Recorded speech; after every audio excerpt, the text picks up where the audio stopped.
Welcome to episode 5 of Motivating Mondays, a weekly podcast and YouTube series dedicated to help Canadian career job developers and other employer engagement professionals develop the tools, resources, and expertise and network needed to excel in achieving sustainable employment outcomes for their clients or students. My name is Christian St. Cyr, National Director of the Canadian Job Development Network, and today we have part 3 in our 4-part series on job development networking.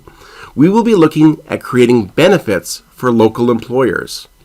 Now, there is incredible complexity to the array of employment services and supports available to employers in the community. This can be hard to understand for many career professionals and nearly impossible for many employers and many business owners and other employers. Employers are regularly approached by employer engagement professionals working with government-funded employment programs, some funded by the provincial government, while others are funded by the federal government. This is in addition to Indigenous-specific organizations marketing clients under the Indigenous Skills and Employment Training (ISET) program.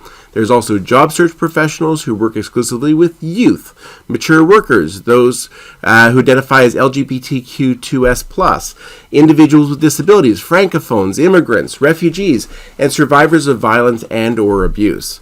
Now, this is certainly a lot to keep track of, but it's really only the beginning. We have employer engagement professionals in the education sector working in high schools, as well as both public and private colleges and universities. This often includes separate departments marketing co-op programming and career and employment services. There is also fee-for-service career development organizations. There are a myriad of companies providing placement and search services for employers, where employers may spend thousands of dollars to recruit the right candidate. This is very different from temp agencies where employers are looking for immediate assistance in the absence of having the candidate that they need right now. While the impact of these services is going to be very different for a community of 5,000 to 20,000 people versus a large city of 80,000 to 120,000 people, and quite different in a city in larger cities reaching up to and beyond 1 million people, the cross-communication among all of these stakeholders is difficult. Employment services are a high-value industry employing thousands of people to engage employers. Each year, the Government of Canada spends over $2 billion through the labour market development agreements with the provinces and territories so they can support Canadians with employment insurance, EI-funded skills training, and employment assistance. This doesn't count the money that's spent independently by Service Canada to offer employment services or the funds through federal departments and the provinces and territories from their own budgets. And while $2 billion may seem like a lot of money, it's nothing compared to what is spent in the private sector. In 2022, employment services, which included employment placement agencies, executive search services, temp employment agencies, generated $23.1 billion in Canada, which was a 17.7% increase over 2021. To put this in context, while private sector recruiting is 11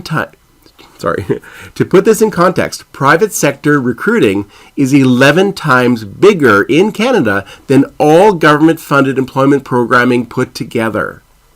And while there certainly is a wide range of voices trying to get the attention of employers at any one time, what they are discussing is equally complex. Job developers and employer engagement professionals are attempting to market specific individuals, programs, wage subsidies, training, mentorship, and workplace financial supports.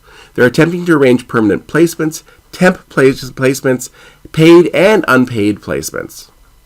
And while these programs are intended to save employers potentially thousands of dollars, they have difficulty understanding the benefits simply because they are too busy with their recruitment challenges, operating their organization, and many employers have a natural suspicion of anything that sounds too good.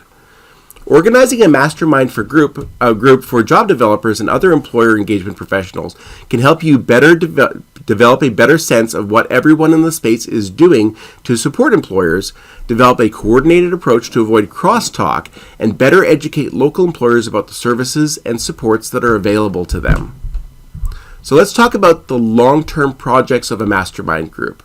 One of the key objectives of your mastermind group should be to do more than participants can do on their own. While discussing employer interactions, creating professional development, and networking can be valuable, this group may also want the opportunity to undertake larger projects that shine a light on employer engagement. This group may be a valuable forum to help develop large community job fairs. This will help you share costs, coordinate marketing, better engage employers, and ensure maximum attendance. You may also choose to use the group to highlight employers that are making a real difference in your community. You don't want to call out bad employers, but it doesn't mean you don't want to create a list of the best employers in your community, the best employers for youth, for immigrants, for those with disabilities, for women, for families. In speaking with one voice, you can create an aspirational goal for many employers who want to be recognized for their progressive hiring practices. This can be an encouragement for many employers who aren't particularly inclusive in their hiring, but wish to become more inclusive. And while it might be valuable to create public lists of great employers, you may also want to take this step to further and issue awards to employers who are establishing themselves as employers of choice. Working together, you'll be in a better place to garner mainstream and social media attention. You may even choose to undertake research projects that highlight the hidden potential of many underrepresented groups and apply this research on a community basis to demonstrate for employers the value of hiring individuals from these groups. So what does it mean to be recognized or established as a Canadian Job Development Network mastermind group? We recognize that there may be hundreds of job development networking groups that are already meeting across the country, and we want to encourage and support these groups. If these groups wish to be referenced as a Canadian Job Development Network mastermind group, we're supportive of this as well. Our goal is to simply assist groups in placing a spotlight on the important work being done by job developers across the community. Individuals and organizations are encouraged to start groups, and we're here to help you you organize your efforts and draw attention to them. If job developer networking groups don't wish to be part of the Canadian Job Development Network, that's fine too. This said, if an organization does want to be identified as a CJDN mastermind group for job development, we have a few expectations, really simple ones. There needs to be a single point of contact for the group, and that they must supply a contact name, sponsor organization, typically the employer of the contact individual, job title, email address, mailing address, and telephone number. We need to be able to publicize the contact information, the name, the organization, phone number, website, social media page on jobdevelopment.org. Groups need to identify how often they meet, when they meet, for example, the second Thursday of the month, whether it's virtual or in person, and where individuals can go to gather more information about the next meeting. Organizations and individuals can share the costs with other participants, but cannot charge their members for membership in their group, just like we won't charge organizations to be part of the network.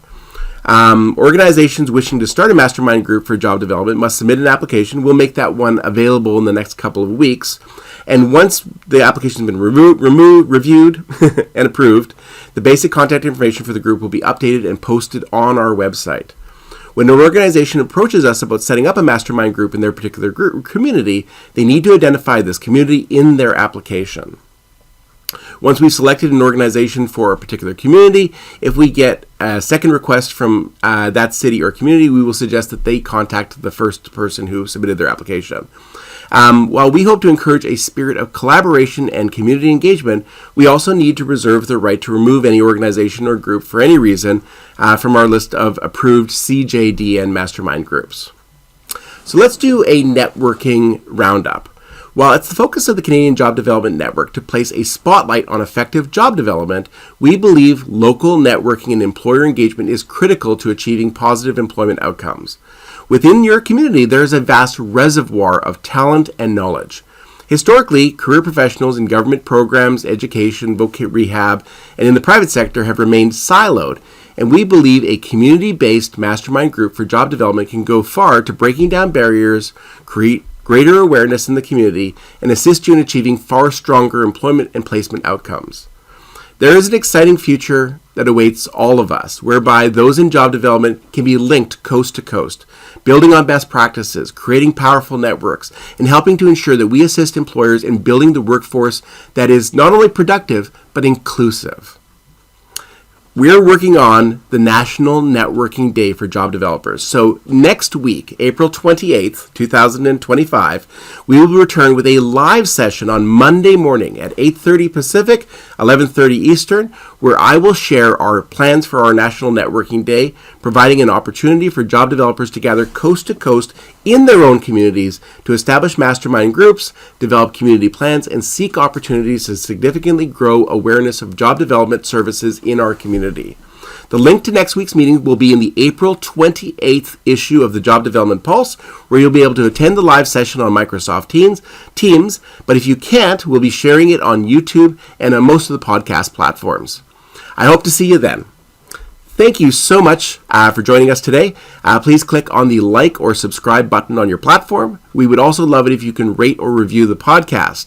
Now, we do these sessions live and for free every Monday morning with job developers from across Canada, and we'd love for you to join us.